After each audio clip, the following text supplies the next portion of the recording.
As many of you might already be feeling, this alphabet is a little tricky, and you're not wrong.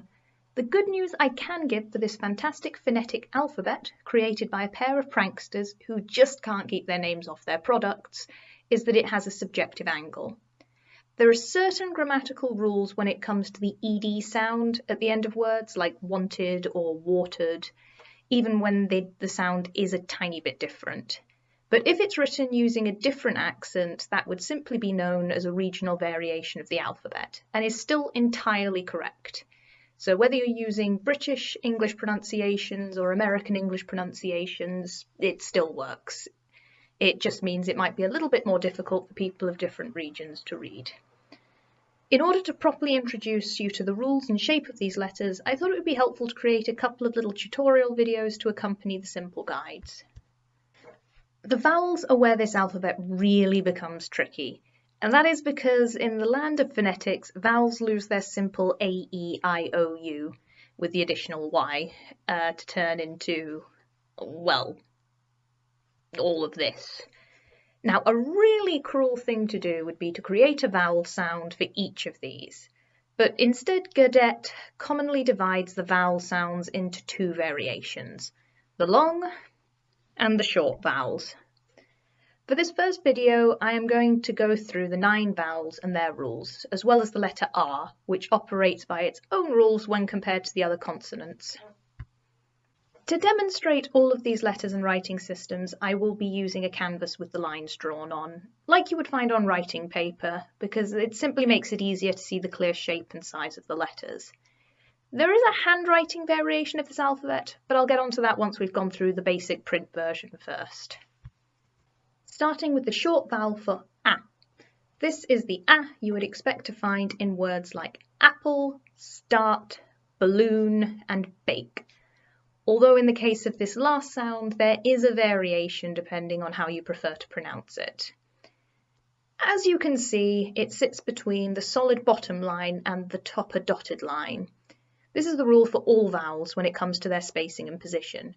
No vowel should start as high or finish as low as a consonant.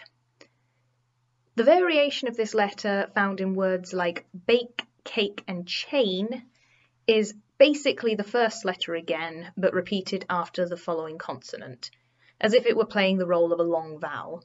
For this reason, you may find with an A sound that it can be written 2 different ways. Both are correct, it's just a matter of preference. Next, we have the short E. Like all short vowels, it only has 1 character and is placed in the traditional part of the word. If I were to write red, then you would find it exactly where you would expect in proportion to the other letters. Things get more complicated when we move on to our long E. As you can see here, this sound is suddenly represented by 2 different characters. So now if we were to change red to read, then suddenly this is the sort of word we are looking at. The first part of the vowel goes in the place we would expect to find it, followed by the consonant. However, after the consonant is finished, it is punctuated by the second half of the vowel. This is the same letter and it would be spoken normally, but written down, this is what it looks like.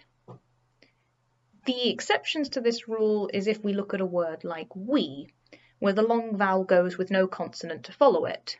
Then you would simply write the 2 letters together like this and connect them with an indicating mark. This simply symbolises that the 2 vowels would usually be apart, but due to a lack of a consonant, they are sitting together. A similar rule also applies when another vowel gets between them, like in the word doing.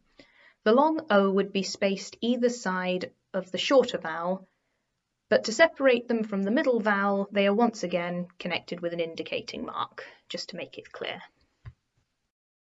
With I, once again, we have our short and long variations, with the same rules applying. Our I, like the sound in ink or think, follows the more traditional spacing, while the I in slight shifts itself into the long vowel position. This is demonstrated again with O, with the short version found in words like orange remaining short and consistent, while the other version in scoop or ruse takes on the long vowel sound. In Gher'det, the long O and U are represented by the same letter, despite the short versions having their own unique variation. The final vowel found in up and chuck has a nice, simple shape.